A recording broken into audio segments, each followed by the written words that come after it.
Magsitayo po ang lahat. Manalangin po kayo mga kapatid upang ang paghahain natin ay kalugdan ng Diyos amang makapangyarihan. Tanggapin nawa ng Panginoon itong paghahain sa iyong mga kamay, sa kapurihan niya at karangalan sa ating kapakinabangan at sa buong sambayanan niyang banal. Ama naming lumikha, tanggapin mong mga alay ng iyong sambayanang natutuwa. Ang pagkabuhay ng iyong anak na niloob mong aming ikatuwa ngayon ay papagbungahin mo ng galak na mananatili sa amin habang panahon. Sa pamamagitan niya, kasama ng Espiritu Santo, magpa sa walang hanggan. Amen. Sumainyo ang Panginoon. At sumaiyo rin, Itaas sa Diyos ang inyong puso at diwa. itinaas na namin sa Panginoon. Pasalamatan natin ang Panginoong ating Diyos. Marapat na siya ay pasalamatan. Ama naming makapangyarihan, tunay ngang marapat na ikaw ay aming pasalamatan. Ngayong ipinagdiriwang ang paghahain ng Mesiyas, ang maamong tupa na tumubos sa aming lahat. Naghahaing walang humpay ang anak mong minamahal upang magkasalo-salo ang tanan sa piging ng iyong buhay. Hindi na mamamatay ang inihain sa krus, ang sa krus ipinako, buhay lagi bilang handog. Kaya kaisa ng mga anghel na nagsisiawit ng papuri sa iyo, nang walang humpay sa kalangitan, kami nagbubunyi sa iyong kadakilaan. Santo, Santo, Santo, Panginoong Diyos ng mga hukbo, napupuno ang langit at lupa ng kadakilaan mo. Hosana sa kaitaasan, pinagpala ang naparirito sa ngalan ng Panginoon. Hosana sa kaitaasan, magsiluhod po ang lahat. Ama naming banal, ikaw ang bukal ng tanang kabanalan. Kaya't sa pamagitan ng iyong Espiritu, gawin mong banal ang kaloob na ito upang para sa amin maging katawan at dugo ng aming Panginoong Hesukristo. Bago niya pinagtiis ang kusang loob na maging handog, hinawakan niya ang tinapay, pinasalamatan kaniya, pinaghati-hati niya iyon, iniabot sa kanyang mga alagad at sinabi, tanggapin ninyong lahat ito at kanin, ito ang aking katawan na ihahandog para sa inyo.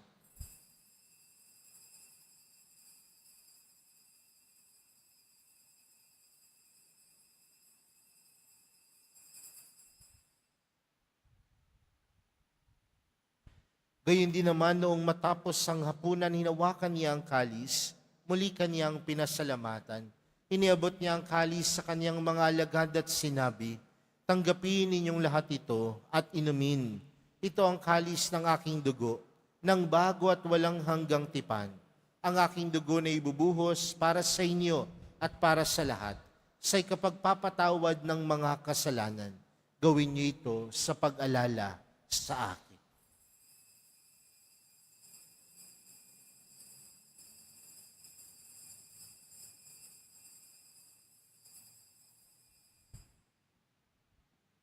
Magsitayo po ang lahat.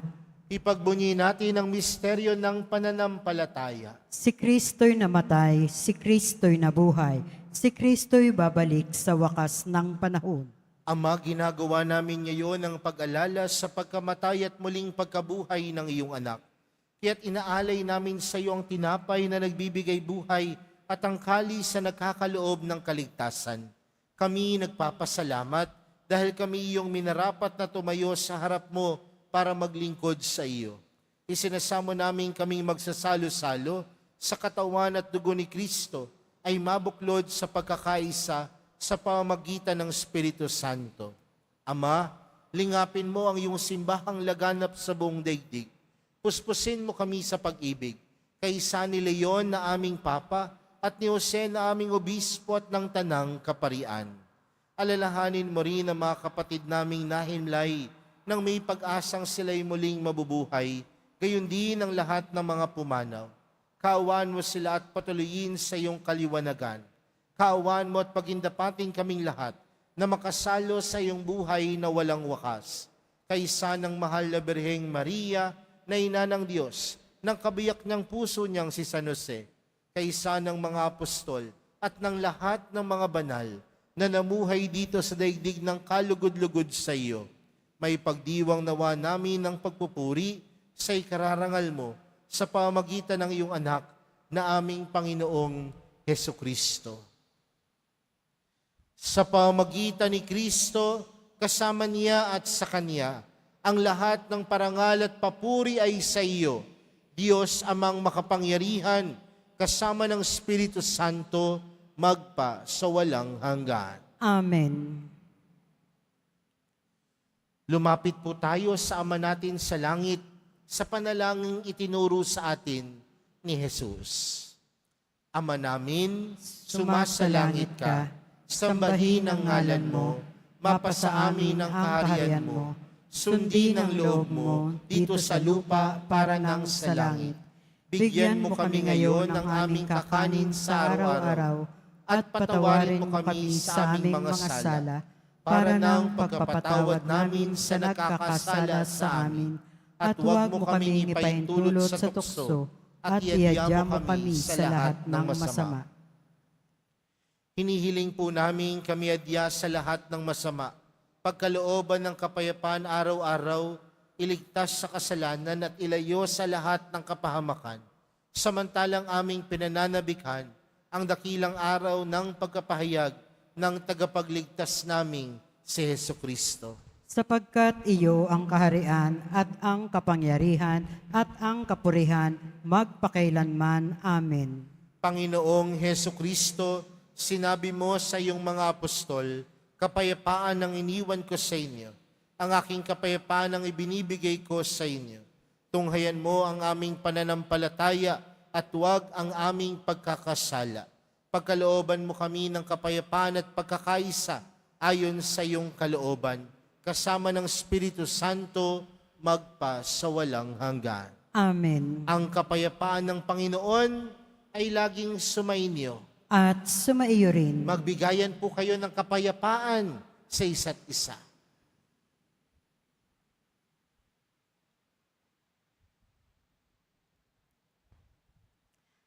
Kordero ng Diyos na nag-aalis ng mga kasalanan ng sanlibutan, maawa ka sa amin. Kordero ng Diyos na nag-aalis ng mga kasalanan ng sanlibutan, maawa ka sa amin.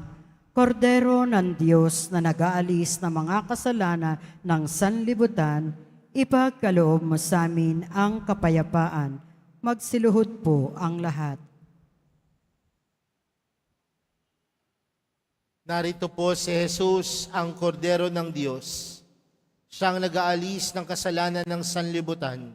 Mapalad ang mga inaaniyahan sa kanyang piging. Panginoon, hindi ako karapat-dapat na magpatuloy sa iyo, ngunit sa isang salita mo lamang ay gagaling na ako.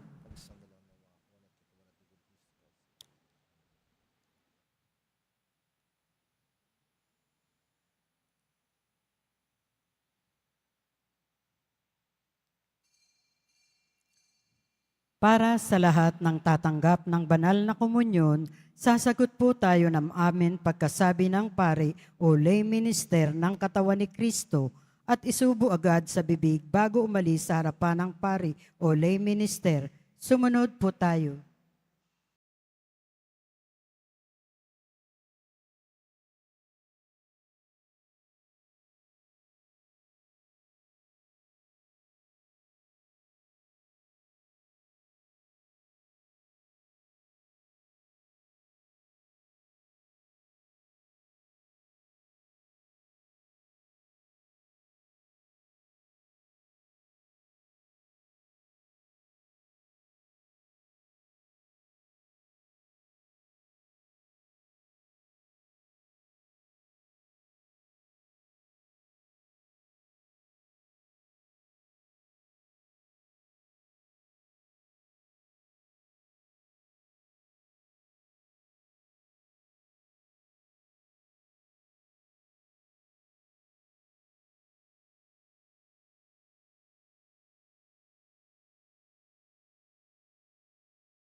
Tayo po ang lahat.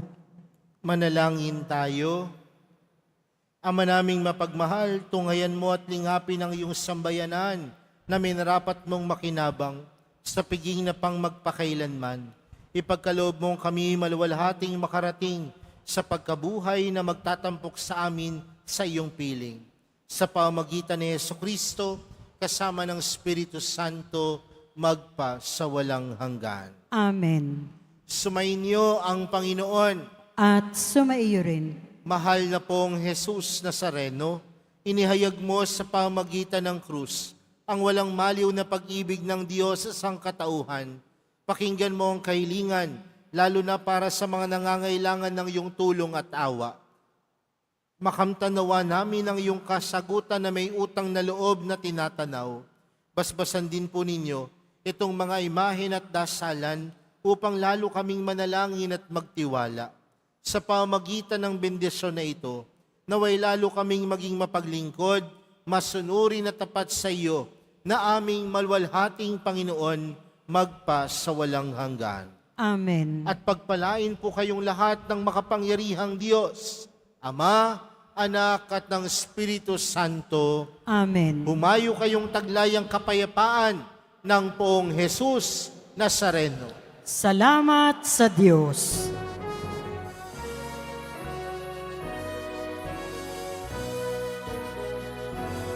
Nuestro Padre Jesus Nazareno, sinasamba ka namin. Pinipintuho ka namin. Aral mo ang aming buhay at kaligtasan. Nuestro Padre Jesus Nazareno, iligtas mo kami sa kasalanan.